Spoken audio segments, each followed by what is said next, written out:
सामने आ रही है। अब किस तरह से देख रहे हैं पूरे मामले को, क्योंकि काफ़ी लंबे समय से संघर्ष चला है, तो आप मुआवजा मिल रहा है तो क्या है किसानों के लिए? देखिए, कल माननीय जिलाधिकारी महोदय जो है कल बैठक भी किए और इससे पहले जो है 27 नवंबर को उन्होंने हमें एक जो है पत्र दिया था, जिसमें भाई आप किसान अगर सहमत होते हैं कुछ रेट को लेकर, अगर उनकी सहमति बन जाती है तो हम लोग मुआवजे की प्रकरण में आगे बढ़ें। उसके बाद उनके जो पेपर था उस पर जो है किसान मान गए और सहमति अपना दे दिया। कल जिलाधिकारी महोदय ने कल बैठक किया और स्वयं आके जो अपने जो है डोभी ब्लॉक पर जो है सभागार में बैठक हुआ। बैठक में किसान इकट्ठा हुए और लगभग 98% से ज़्यादा लोगों ने मुआवजा लेने के लिए सहमति उनको दे दिया है डीएम साहब। और आज डीएम तारीख लगा हुआ था, डीएम साहब ने जो है 27 तारीख को 3 गांव की फाइल जो है ऑर्डर अवार्ड के लिए भेज रहे हैं। अब अवार्ड बनेगा आगे जो है। ये बहुत अच्छा प्रकरण रहा है, जिसमें अभी जो काम चल रहा है कि हाँ, किसानों को ये लग रहा है कि अब हमें मुआवजा मिलेगा।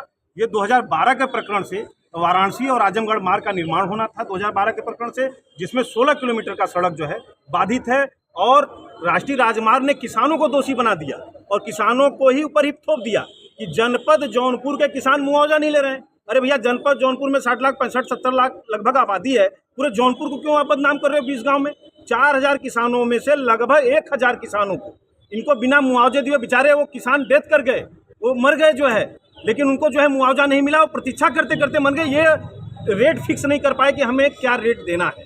ये जो है मुकदमेबाजी में पूरे किसानों को फंसाया। तो कम से कम एक आस जग गया है कि 27 तारीख को इस पे जो है डीएम साहब ने बोला है कि फैसले पे हम ऑर्डर करेंगे जो है अवार्ड बनने के लिए। लेकिन यह जरूर पूछने की बात है कि आखिर इतने दिन से प्रकरण क्यों जो है बाधित था, इसलिए कोई जनप्रतिनिधि इसमें हाथ नहीं डाला। कोई नेता मंत्री हर 5 साल में आते हैं, चुनाव में वोट मांगते हैं, लेकिन आखिर जनपद जौनपुर में जिस क्षेत्र के 1000 किसानों की लगभग मृत्यु हो गई हो, उसमें इन लोगों ने हाथ क्यों नहीं डाला? चाहे पक्ष हो चाहे विपक्ष हो, एक भी लीडरशिप क्यों काम नहीं आया? आखिर किसान को लड़ाई अपना खुद लड़ना पड़ा और बिना सड़क बनाए टोल की वसूली हुई थी, जिसमें आप लोगों ने देखा कि बनारस जनपद में जाके किसानों ने टोल को कब्जा किया। तब जाके जो है वहां से आया कि भैया गाड़ियां जनपद जौनपुर इतनी गाड़ियां इस क्षेत्र की माप होगी, तब जाके किसानों ने जो है टोल मुक्त किया जो है।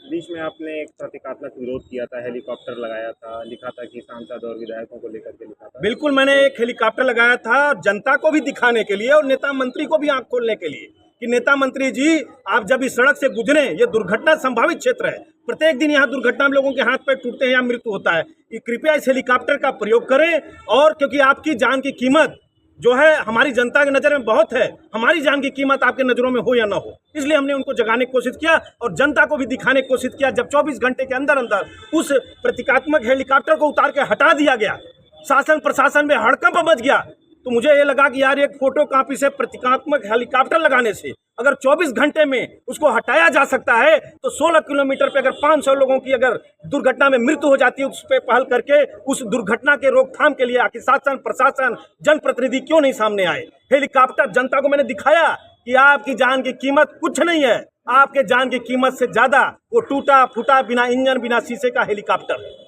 आपके यहाँ के स्थानीय विधायक हैं तूफानी सरोज, सांसद भी है प्रिया सरोज, क्या कभी उनसे शिकायत की थी इस चीज़ की? क्या ये बताइए, जिस क्षेत्र में मरने के बाद दुआर करने लोग आते हैं और आके ये बताते हैं ढांढस हमने दिया, यहाँ पे ट्रक कुचल दिया, लेकिन ट्रक क्यों कुचल रहा है? सड़क बाधित है, अधूरा सड़क है, उनको इतनी जानकारी है, सब कुछ है, हाथ ही नहीं कोई डालना चाहता। और रही बात आप प्रिया सरोज की कर रहे हैं, प्रिया सरोज ने वक्तव्य किया था कि रिंकू सिंह से जो शादी की बात कर रहे हैं आप, रिंकू सिंह से शादी मैं कर रहा हूँ, रिंकू सिंह जो है किसान के बेटे हैं। ये बताइए, जिस क्षेत्र के आप सांसद हैं, जिस क्षेत्र के आपके पिता विधायक हैं, उस क्षेत्र के 1000 किसान बिना मुआवजे के जो है डेथ हो गया, उनको मुआवजे की प्रतीक्षा करते करते वो मर गए। किसी किसान की औरत माँ बेटी सबका किसी का शादी नहीं हुआ, किसी का माँ अपना मंगलसूत्र रखा है, कोई झुमका रखा है, कोई बाली रखा है किसानों के घरों में।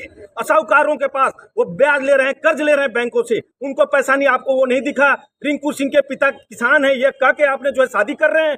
मैं ये आप लोगों को बता देना चाहता हूं कि मुआवजा अति शीघ्र इनको देना होगा, क्योंकि इन्होंने 2024 के सर्किल रेट से किसानों को बोला है कि हम दे रहे हैं, किसान उस पर सहमत हो गए हैं। लेकिन अगर इन्होंने मुआवजा अति शीघ्र नहीं बांटा तो हम लोग बता रहे हैं, हम लोग जनप्रतिनिधि को भी घेरेंगे। और जो आप तूफानी सरोज सांसद प्रिया सरोज का आप नाम ले रहे हैं, इनकी शादी में जहां से इनका दिल्ली में जो घर मिला इनको सरकारी, वहां से लेके इनके बारात घर तक जहां भी इनकी शादी होगी, वहां तक किसानों का पोस्टर लगा देंगे हाय हाय का नारा के साथ। अब मुआवजा मांगते हुए किसान, जितने किसानों की मृत्यु हुई है उन किसानों का पोस्टर लगा देंगे उनके जो है शादी के मंडप तक जो है। क्या नाम है आपका? क्या अजीत सिंह डोभी।